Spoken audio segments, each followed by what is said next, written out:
بسم اللہ الرحمن الرحیم نحمدہ ونصلی علی رسولہ الکریم۔ اسرائیلی مصنوعات سے بائیکاٹ کیوں ضروری ہے؟ اس سے پہلے آپ یہ فلسطین کے مسئلے کو سمجھیں کہ فلسطین وہ ارض مقدسہ ہے جہاں بیت المقدس اور قبلہ اول مسجد اقصی موجود ہے، جس کے بارے میں احادیث شریف کے اندر آتا ہے کہ 3 مساجد کی طرف اگر سفر کیا جائے تو سب سے اعلیٰ چیز ہے، جس میں مسجد حرم، بیت اللہ، مسجد نبوی اور مسجد اقصی کا ذکر ہے۔ اور ایسے ہی مسجد اقصی یعنی فلسطین کی سرزمین پہ جو واقع ہے وہ اس لیے بھی اہم ہے کہ یہ ہزاروں نبیوں کا مسکن بنی، اور آپ صلی اللہ علیہ وسلم نے 1.25 لاکھ نبیوں کی امامت اس مسجد میں کروائی،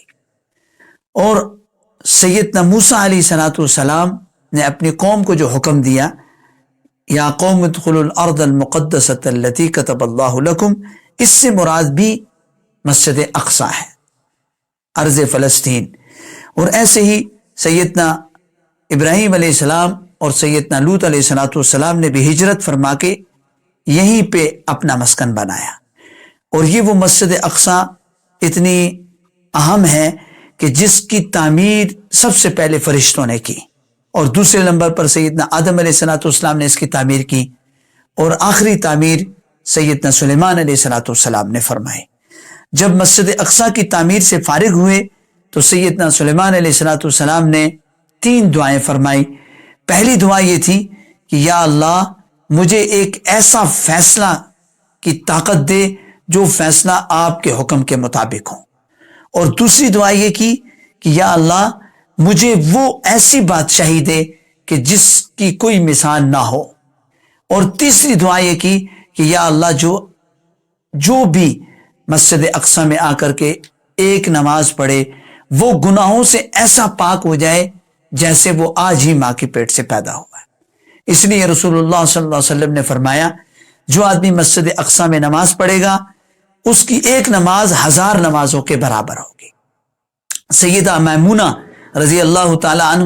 عنہا کی روایت ہے،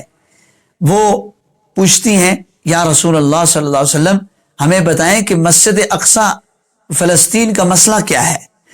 تو آپ صلی اللہ علیہ وسلم نے فرمایا کہ وہ ایسی سرزمین ہے جہاں پہ حشر نشر قائم ہوگا، میدان محشر سجے گا، اور فرمایا سیدہ میمونہ رضی اللہ تعالی عنہ نے آگے سے عرض کیا اے اللہ کے رسول اگر وہاں ہم جا نہیں سکتے تو ہم کیا کر سکتے ہیں؟ تو آپ علیہ السلام نے فرمایا تم وہاں تیل بھیج دو۔ اس وقت کی سب سے اہم چیز وہ لائٹنگ تھی، چراغوں کے اندر تیل جاتا تھا تو لائٹ ہوتی تھی، تو آپ علیہ السلام نے فرمایا کہ وہاں تیل بھیج دو تاکہ وہاں کے چراغوں میں لائٹ یعنی چراغ جلیں اس تیل سے۔ تو آپ علیہ السلام نے فرمایا جس نے وہاں تیل بھیجا وہ ایسا ہے گویا کہ وہ خود وہاں چلا گیا۔ تو اس سے آپ اندازہ لگائیں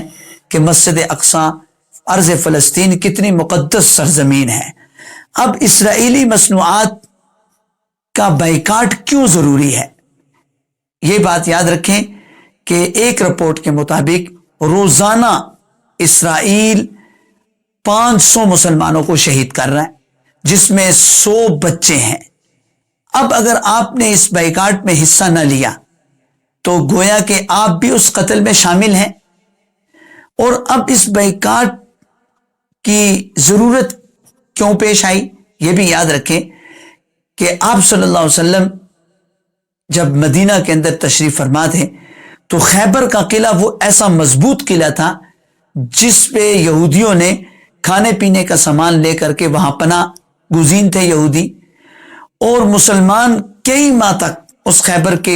قلعے کا محاصرہ کرتے رہے، لیکن آخر کار مسلمان جب دیکھا ان کے حوصلے پست ہو رہے ہیں تو رسول اللہ صلی اللہ علیہ وسلم نے ایک بہترین حکمت عملی تیار فرمائی، اور وہ یہ کی کہ یہودیوں کا تمام تر جو معیشت تھی وہ کیونکہ کھجوروں کے درختوں پر تھی،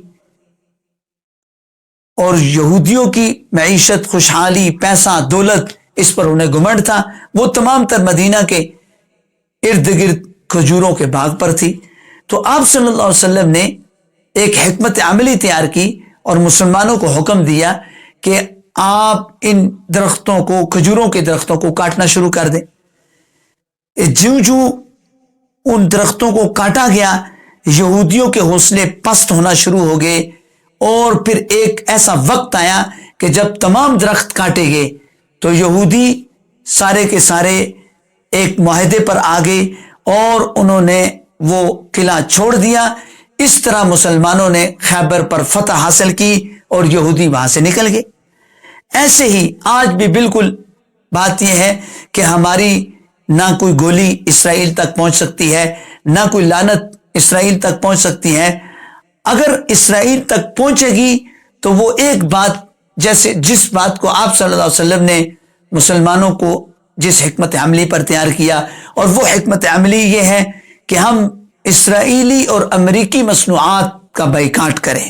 کہ اسرائیلی اور امریکی مصنوعات یہ ایک درخت ہے۔ جو آپ پیپسی کولا پی رہے ہیں یہ ایک درخت ہے، آپ اسے کاٹ دیں۔ اور اسی طرح جو آپ یہودی پانی پی رہے ہیں وہ ایک درخت ہے، آپ اسے کاٹ دیں۔ اسی طرح تمام مصنوعات جو اسرائیل کی